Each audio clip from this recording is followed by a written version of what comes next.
Tudo Posso estar de volta, gente. Vamos falar sobre crise, ou melhor, sobre como sair da crise. As empresas familiares, elas têm como característica o fato de ter surgido do esforço da própria família em formar uma empresa pequena e de repente vai para a média ou grande porte, em que todos os membros da casa, dessa família, eles contribuem e trabalham para o desenvolvimento e sucesso dessa atividade. E a formação das empresas familiares tem certas peculiaridades e uma delas é o fato de o chefe da família ser o próprio dono do negócio, isso na maioria das vezes, o que pode gerar naturalmente até uma certa situação de conflito de interesses.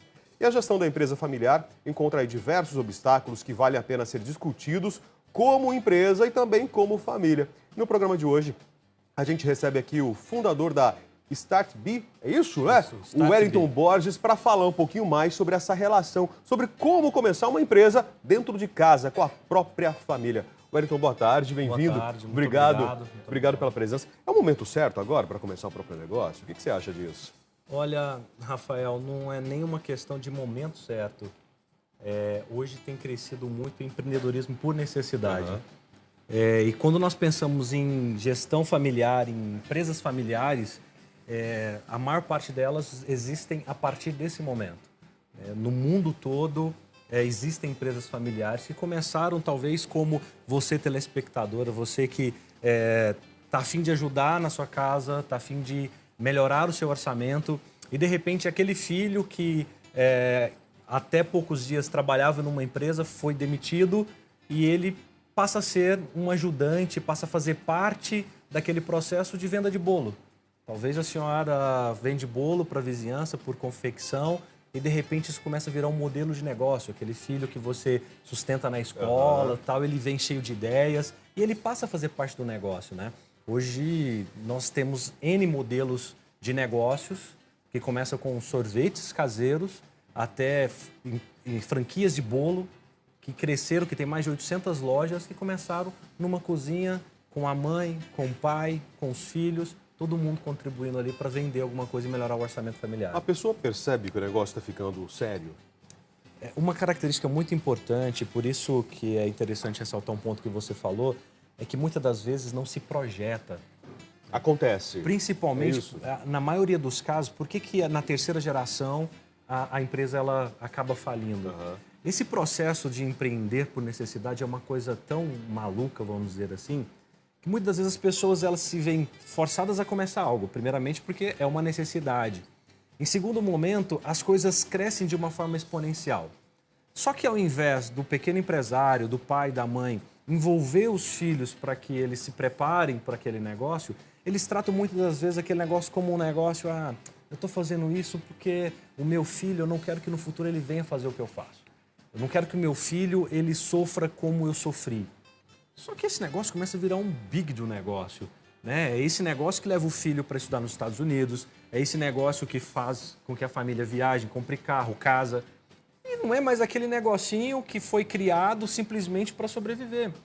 E aí nós fazemos com que as gerações se dividam, onde não há preocupação do hoje com o amanhã. Tá, mas Wellington, então que horas é o momento certo de eu engatilhar o meu filho, os meus sucessores nessa empresa, para não acontecer essa quebra, acontecer essa ruptura no futuro, então?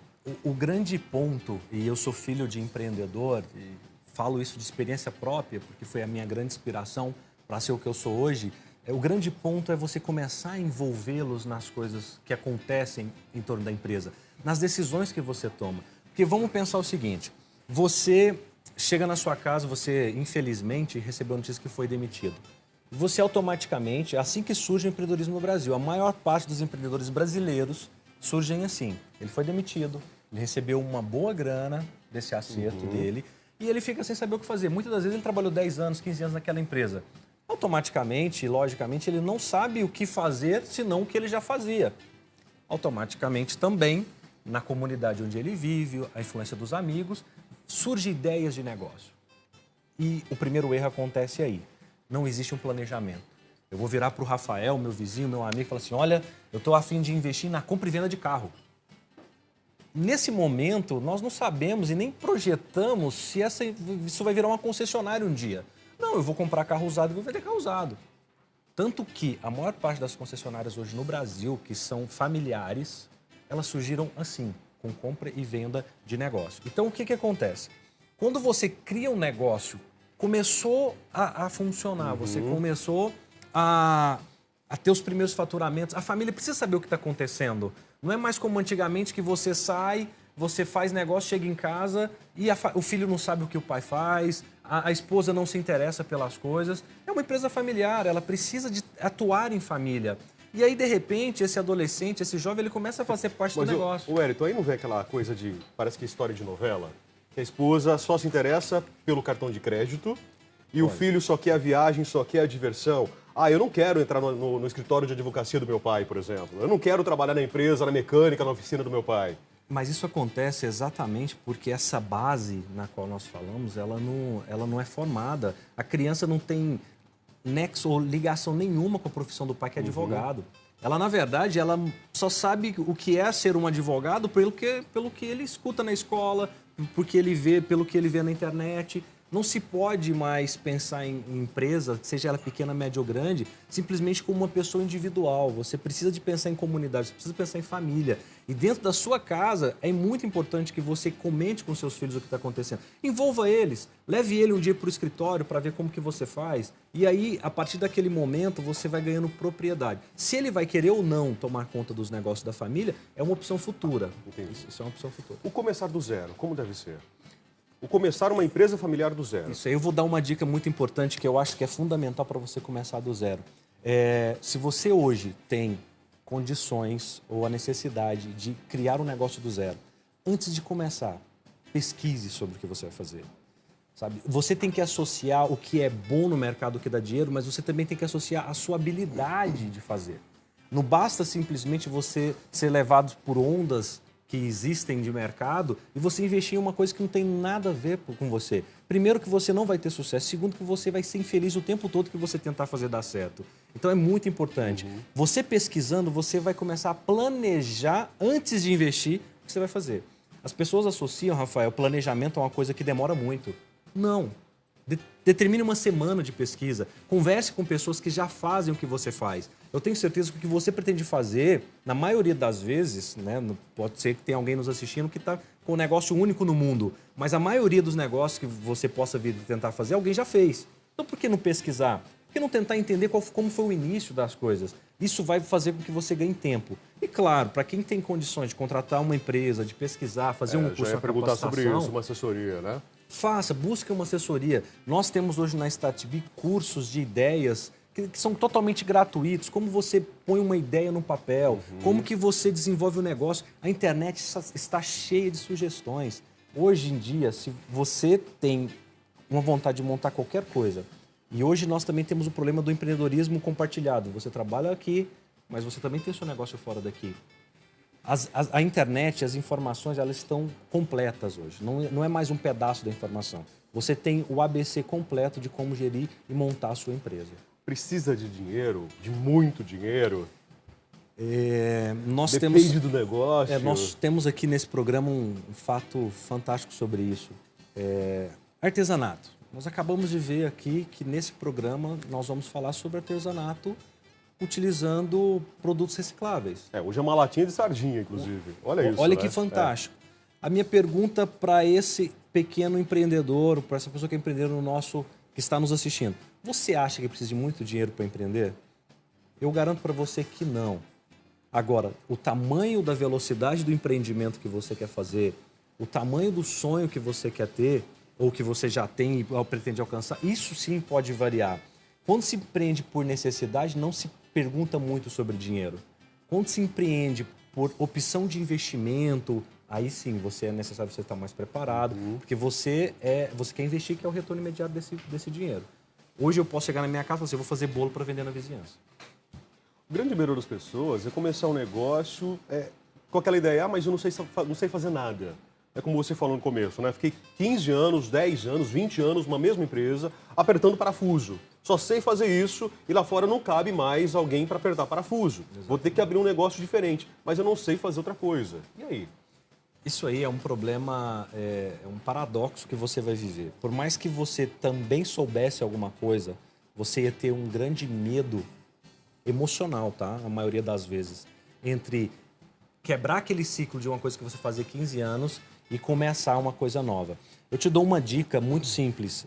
Comece aos poucos. Ninguém sabe tudo. Então, a primeira dica é esteja disposto a começar a aprender. Começar a aprender e começar a empreender anda junto. Isso vai trazer muito conforto emocional para você e automaticamente aquela sensação de realização. Isso vai te dar energia para continuar. Tá. E eu devo pensar nesse negócio, algo temporário ou definitivo? Essa é uma outra pergunta muito importante, porque isso define o sucesso ou fracasso. Muitas das pessoas, como o exemplo que nós citamos, que já estão nas empresas e depois são mandadas embora, elas querem voltar para o mercado. E aí elas começam a empreender, como normalmente são pessoas, o empreendedor tem uma característica de ser ansioso, natural, uma ansiedade positiva muitas das vezes. Ele é intenso da mesma forma. Então ele quer voltar para o mercado de trabalho, mas ele começa a fazer uma coisa que o negócio cresce. E ele esqueceu de pensar se aquilo era temporário ou se aquilo era duradouro. E aí muitas das vezes nós alcançamos um patamar até de faturamento e de repente nós não estamos felizes porque é temporário. A impressão que eu tenho, Wellington, quando a pessoa pensa de repente num negócio temporário, ela está buscando alguma coisa só para matar a fome. Para pagar o almoço e o jantar, é só isso. Exatamente esse é o pensamento. Porém, se você está com pensamento de temporário para matar a fome, você vai cometer muito erro. Não que você não tenha que empreender porque você está passando fome. Mas recentemente eu recebi uma mensagem de uma pessoa que vende bala em ônibus em Recife. Mas só que aquilo para ele não é temporário, é definitivo. E o que ele queria da nossa empresa? Que nós dessemos conselhos para ele. Porque ele acha que ele vai ter sucesso. E ele recebe literalmente cantadas de empresários, gerentes de empresas, querendo que ele vá trabalhar, porque ele é um excelente vendedor, porém o prazer dele é vender dentro do ônibus. Para ele é definitivo isso. Não tem negociação. Por mais que seja para matar a fome, muitas das vezes. Porque ninguém faz isso simplesmente por prazer. Tem que ter um capital envolvido. Que cuidados que a pessoa deve ter quando o dinheiro começa a entrar? Olha, de repente ela vislumbra. Como você falou assim, de repente o negócio é temporário, começa a dar certo, o dinheiro vai entrando, ela não esperava justamente aquilo, ela vê o caixa cheio, o bolso cheio, e aí? O dinheiro faz o olho brilhar, então isso é um problema sério. Existe uma máxima da riqueza que muitas pessoas estudam, né? Sobre como ficar rico, muita gente entra na internet, como ganhar dinheiro fácil e tudo mais. Primeira coisa, não existe isso, tá? Isso não existe. Mas a máxima da riqueza serve para o empreendedorismo gaste menos do que se ganha. A primeira coisa, guarde isso, anote isso aonde você for começar a trabalhar, começou a empreender, anote, vou gastar menos do que eu ganhar, sempre. Porém, para empreender, tem uma outra máxima da riqueza também. Você deve devolver o que é da empresa. Então você começou a empreender e de repente você recebeu os seus seus primeiros 10 mil reais. Você nunca viu 10 mil reais na vida, automaticamente você vai comprar um carro. Primeiro, esse carro pode não ser para a empresa. Segundo, o que você gastou para conseguir os 10 mil reais? O que você gastou para conseguir os 10 mil reais deve voltar para a empresa. E se brincar, e o conselho é que ele volte corrigido. Se você gastou 5, não volte só os 5. Que os 5 que trabalhou para trazer 10 para você. Vote 6, vote 7, para você conseguir produzir mais e aumentar a sua receita. O que você está dizendo aqui, assim, a visão do empreendedor também, ele deve se encarar como um empregado, um funcionário da empresa, Todos que nós deve, somos. que deve tirar uma parcela por